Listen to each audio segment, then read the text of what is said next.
بالكرات.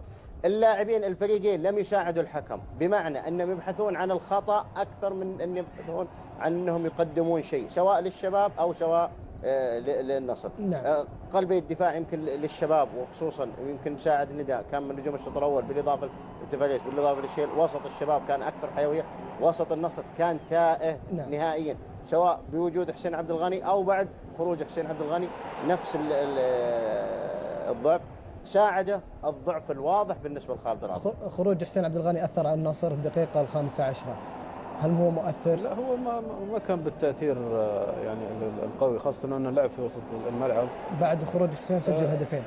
هو أصلا الفريق النصراوي صراحة، الوسط النصراوي أنا أعتبره اليوم نقطة ضعف. يعني لا، نقطة ضعف طبعا.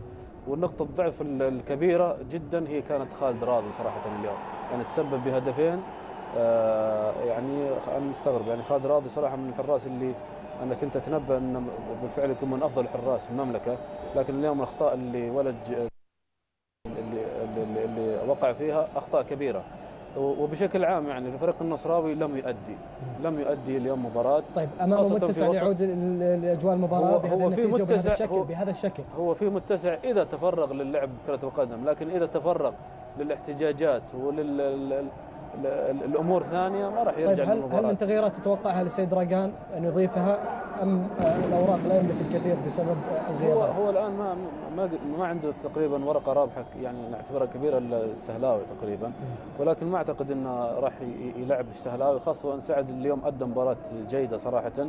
ولكن الضعف الأكثر صراحة في وسط الفريق النصراوي. نعم، شكرا لك كابتن محيسن، ايضا شكرا لك كابتن نايف. نعود للزميل عبد الله مبارك الحربي للوصف والتعليق على مجريات الشوط الثاني ايضا التي